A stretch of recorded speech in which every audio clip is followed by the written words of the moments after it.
Okay, Assalamualaikum warahmatullahi wabarakatuh. Okay, hari ni kita akan masuk bab baru. Okay, kita tengok buku teks muka surat 129. Okay, 129 tu boleh baca. Dia ada bab 5 rangkaian dalam teori graf. Dia kalau tengok bab kecil, subtopik yang ada dalam ni hanyalah rangkaian sahaja. Tapi rangkaian ni dah ada banyak isi dia. Pertama sekali, mudah katanya, rangkaian ni dia adalah bab baru tau, yang tak pernah diajar, tak pernah masuk dalam SPM sebelum ni. Jadi apa itu rangkaian?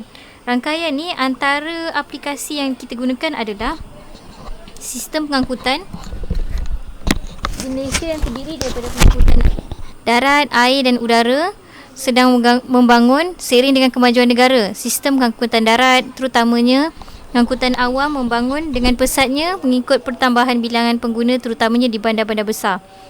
Perkhidmatan rel bandaran seperti light rail transit itu LRT, MRT, monorail dan tren komuter. Bacalah. Sebenarnya semua ni train punya line tu, laluan dia, kalau dia yang pernah naik, korang akan nampak laluan dia ada bercabang-cabang. Ada yang bersambung LRT dengan MRT, ada yang bersambung MRT dengan monorail, ada LRT dengan komuter. Sistem tu semua tu adalah namanya rangkaian. Rangkaian itu adalah aplikasi bagi rangkaian. Okay, rangkaian digunakan untuk mengaitkan objek-objek dalam bidang yang sama berdasarkan kehendak bidang tersebut. Rangkaian digunakan secara meluas dalam bidang pengangkutan, komputer, sosial, perniagaan, perubatan, sains, neuroscience, sains sosial, penyiasatan, permainan dan sebagainya. Okay, antara yang digunakan dalam sains contohnya adalah ni banyak lah sebenarnya.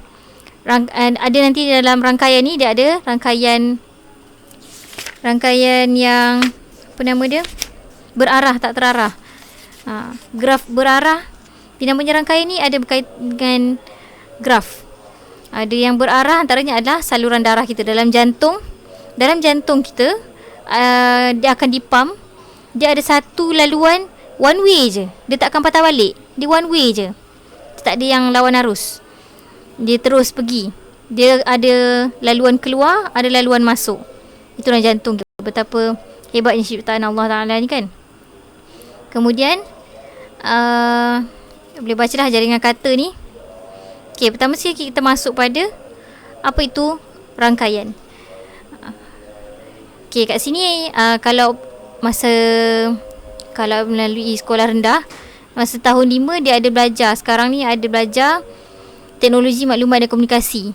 Teknologi maklumat yang paling mudah sekarang ni, rangkaian ni adalah yang gunakan dalam kehidupan seharian awak, iaitu internet.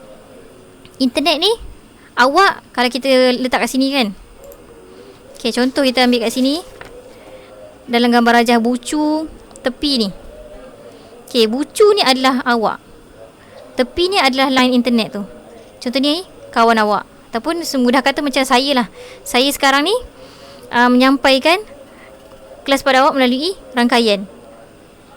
Dan pada masa yang sama, saya sampaikan juga pada kawan awak yang lain, berada di tempat yang berbeza-beza. Itu rangkaian. Okay, dalam bidang matematik khususnya teori graf ditafsirkan sebagai satu siri bintik. Okay, bucu ni kita panggil bintik. Bintik ni panggil bucu. Sama ada berkait atau tidak antara satu sama lain melalui garis. Bintik dikenali sebagai bucu, dan garis yang mengaitkan antara dua bucu ialah tepi. Rangkaian merupakan sebahagian daripada graf dengan keadaan bucu dan tepi mempunyai sifat tersendiri. Struktur data rangkaian mempunyai hubungan banyak kepada banyak. Okay, banyak kepada banyak maksudnya okay, kita tengok gambar bawah ni. Rangkaian. Contoh awak berhubung dengan mak awak berhubung dengan jiran dia. Jiran awak berhubung dengan adik dia. Dia berhubung banyak dengan banyak. Itulah antara mudah katanya rangkaian ni. Dan kita kenalkan sikit kepada tata tanda graf. Tata tanda graf itu set pasangan tertib itu G, V, E. Dengan V lah set bintik atau bucu. V adalah senarai bucu. Contoh V1, V2, Dalam satu gambar rajah dia ada V1, V2, V3. E ialah tepi. Edges. Tepi atau garis yang melengkung. Okay, nanti kita akan kenal lagi. Awal-awal ni mungkin macam blur sikit lah, tapi ingat dia punya formula ni.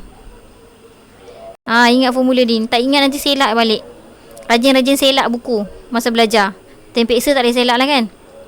Okay, di darjah ialah bilangan tepi yang mengaitkan dua bucu. Bilangan darjah satu graf ialah 2 kali bilangan tepi. Okay, nanti seterusnya nanti kita akan pergi kepada bahagian kedua untuk cuba buat V, cari kira V, kira E, darjah. Dengan juga satu lagi simbol ni. Simbol ni adalah maksudnya jumlah. Tengok tepi ni, jumlah darjah. Jumlah darjah bagi bucu sama dengan 2 tepi, 2 kali bilangan tepi. Okay, itu saja untuk bahagian pertama. Assalamualaikum warahmatullahi wabarakatuh.